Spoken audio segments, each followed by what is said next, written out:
invitation and at solicitation of Japan, still in conversation with its government and its emperor, looking toward the maintenance of peace in the Pacific. Indeed, 1 hour after Japanese air squadrons had commenced bombing in the American island of Oahu, the Japanese ambassador to the United States and his colleague delivered to our Secretary of State a formal reply to a recent American message. And while this reply stated that it seemed useless to continue the existing diplomatic negotiations, it contained no threat or hint of war or of armed attack.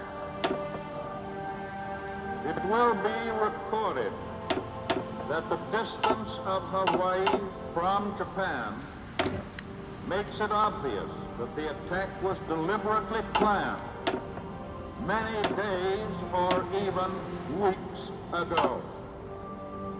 During the intervening time, the Japanese government has deliberately sought to deceive the United States by false statements and expressions of hope for continued peace. The attack yesterday on the Hawaiian Islands has caused severe damage to American naval and military forces. I regret to tell you that very many American lives have been lost.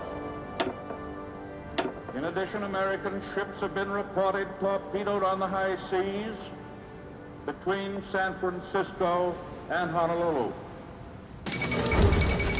Yesterday, the Japanese government also launched an attack against Malaya. Last night, Japanese forces attacked Hong Kong. Last night, Japanese forces attacked Guam. Last night, Japanese forces attacked the Philippine Islands. Last night, the Japanese attacked Wake Island. And this morning, the Japanese attacked Midway Island. Japan has therefore undertaken a surprise offensive extending throughout the Pacific area. The facts of yesterday and today speak for themselves. The people of the United States have already formed their opinions and well understand the implications to the very life and safety of our nation. As Commander-in-Chief of the Army and Navy, I have directed that all measures be taken for our defense. But always will our whole nation remember the character of the onslaught against us.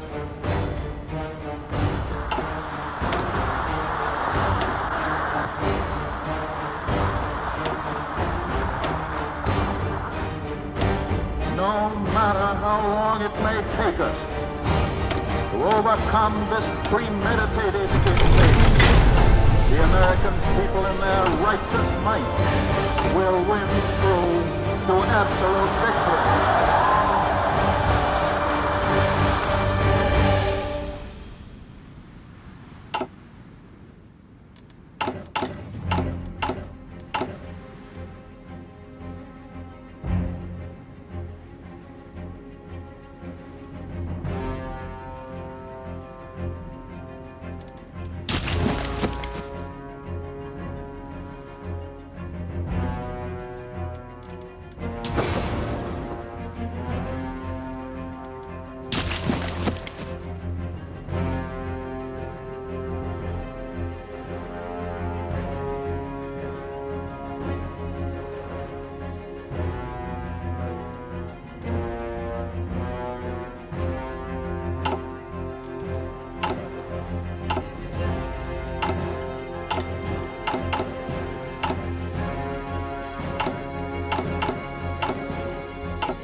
is a talk on national security, because the nub of the whole purpose of your president is to keep you now and your children later and your grandchildren much later out of a last-ditch war for the preservation of American independence and of all the things that American independence means to you and to me and to ours.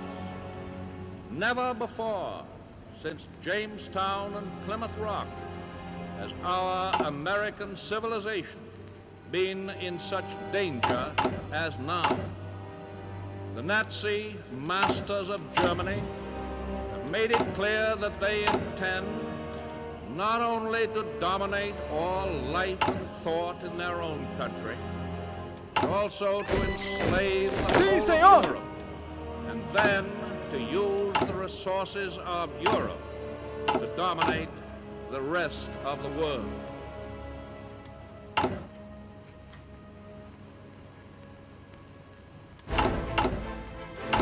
In view of the nature of this undeniable threat, it can be asserted properly and categorically that the United States has no right or reason to encourage talk of peace until the day shall come when there is a clear intention on the part of the aggressor nations to abandon thought of dominating or conquering the world.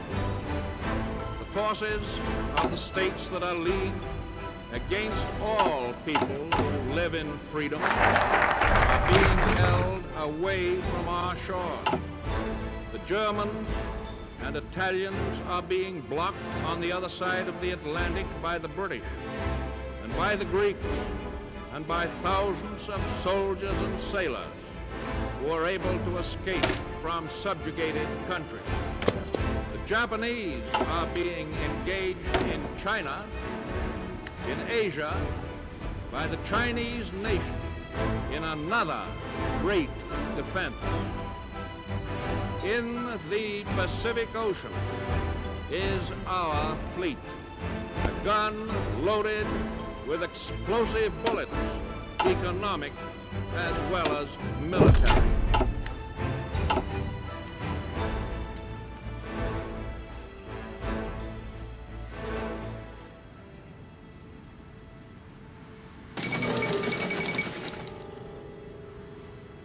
Frankly and definitely, there is danger ahead. Danger against which we must prepare.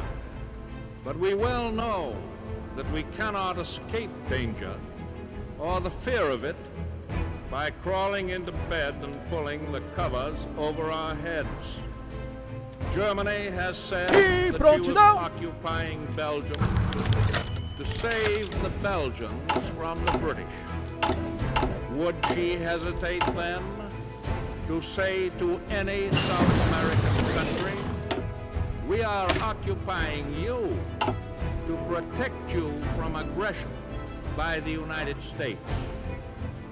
Belgium is being used as an invasion base against Britain, now fighting for its life. And any South American country in Nazi hands would always constitute a jumping-off place for German attack on any one of the other republics of this hemisphere. We think of Hawaii as an outpost of defense in the Pacific, yet the Azores are closer to our shores in the Atlantic than Hawaii is on the other side.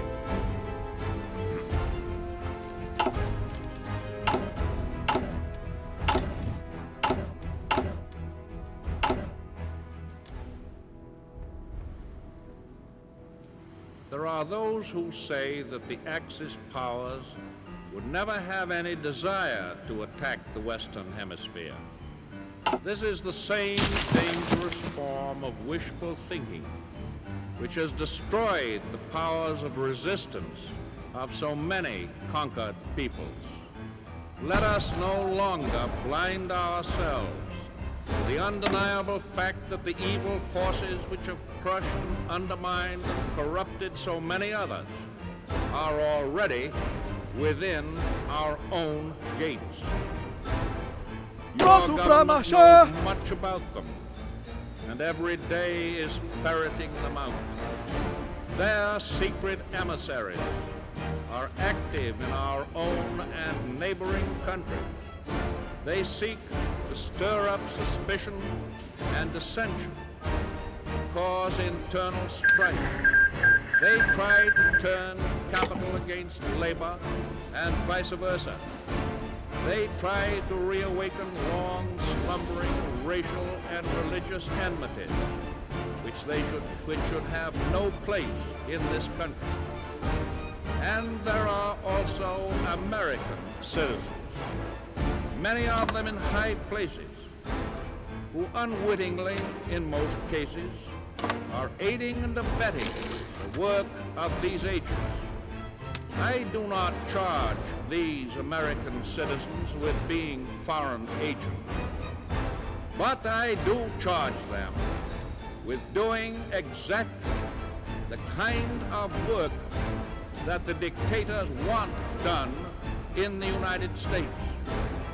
The experience of the past 2 years has proven beyond doubt that no nation can appease the Nazis. No man can tame a tiger into a kitten by stroking it. There can be no appeasement with ruthlessness. There can be no reasoning with an incendiary bomb.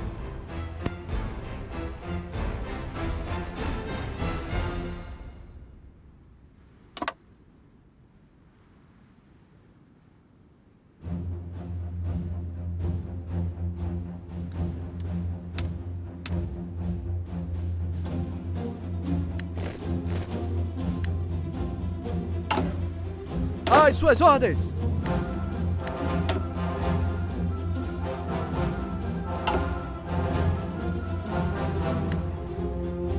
Às ordens!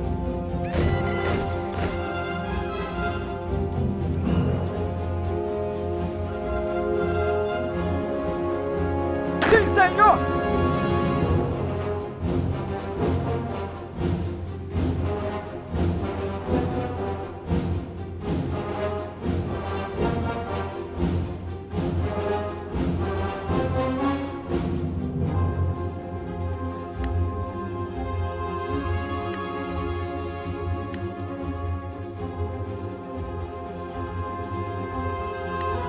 Pronto pra marchar!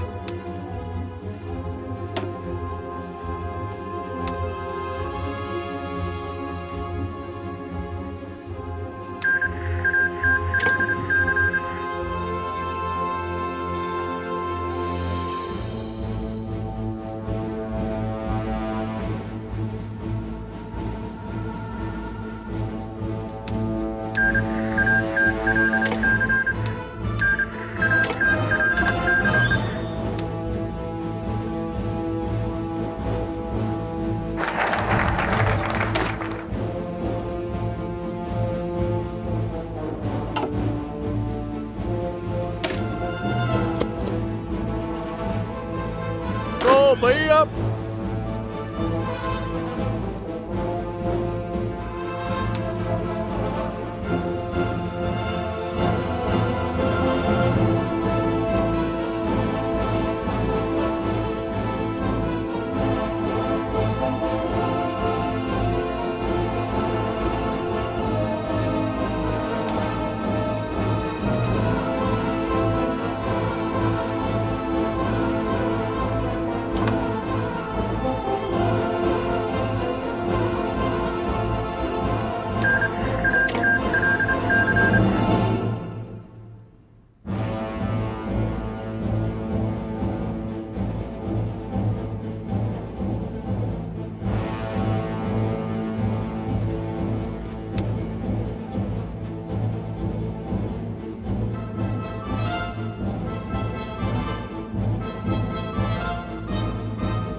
Atenção!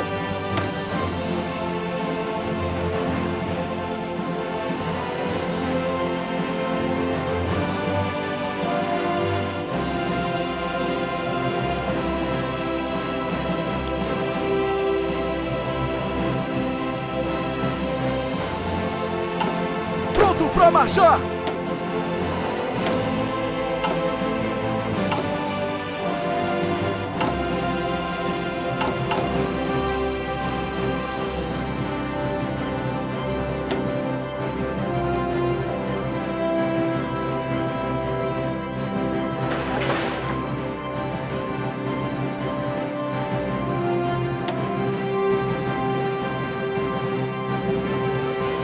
As ordens!